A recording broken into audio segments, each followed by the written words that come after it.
Nothing is everything, and everything is nothing. 71725.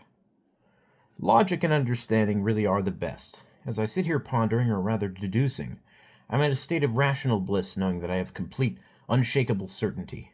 God is the universe, and so he really is omnipresent and omnipotent. His will is causality itself, and he is most certainly physical and not immaterial. The only component that is immaterial is information, the void of chaos, which produces only randomness. The physical, natural world that is the universe is, in a sense, only physical in relative terms, and by its own existence. Existence and non-existence go hand in hand as undeniable and unavoidable truths of information, and thus the universe could not be.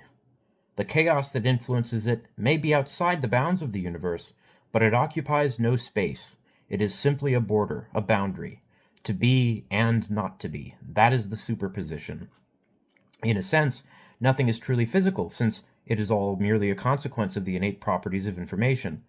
What's fun is that within a finite mind which comprises only a subset of the universe, the full nature of the universe can be deduced and comprehended. It doesn't take measuring everything to know everything. It only takes perfect logical reasoning and enough time to fully deduce information theory's implications. Even matter and energy and space-time could be considered illusory in the sense that only information exists from the perspective of chaos. And as the void of chaos is ultimate truth, it must be that existence manifests as a sort of thought experiment. Nothing can exist, so something must exist. It seems contradictory, but can be observed by defining superposition. For zero to be, one must be, and for one to be, zero must be. There is no beginning, there is no end, and existence is a necessary premise for the logical truth of non-existence. How can one deny existence? It is simply superposition. Consider that the very simplest way to represent any information requires two states. Information simply is, but is not, just like the universe that it implies. I somehow knew that the universe must be illusory even as a young child, but to prove it you need Bell's theorem. There is no need for a theory of everything, or indeed, even a grand unified theory. The answer is non-existence. It is chaotic. It's the simplest thing to conceive of and understand. From contradiction all things become true, and yet there is no contradiction. Only the logic of information, only the universe, only superposition and randomness, only infinity. It's magnificent to finally, truly understand it all.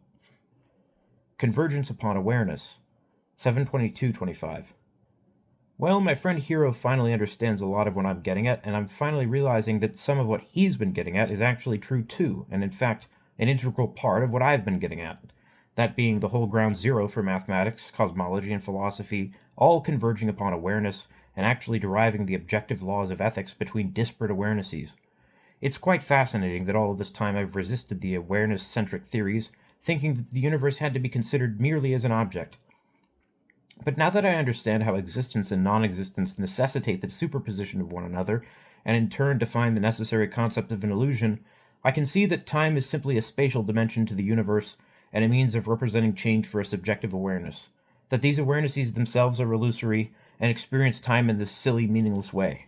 Hero explained the idea that there were, however, much finite time between the asymptote of the start of the universe and where we are now, but that the time sort of zipped straight to when we were aware. I felt that while I knew what he was getting at, it still attempted to validate our experience at all and seemed too human-centric. But when I realized that I was even unsatisfied acknowledging the existence of the universe, even as an inanimate and a static object, I realized that the superposition of existence and non-existence also necessitate the superposition of awareness and its illusory nature. One and zero must both be concepts to support one another, and even in non-existence they are necessarily implied.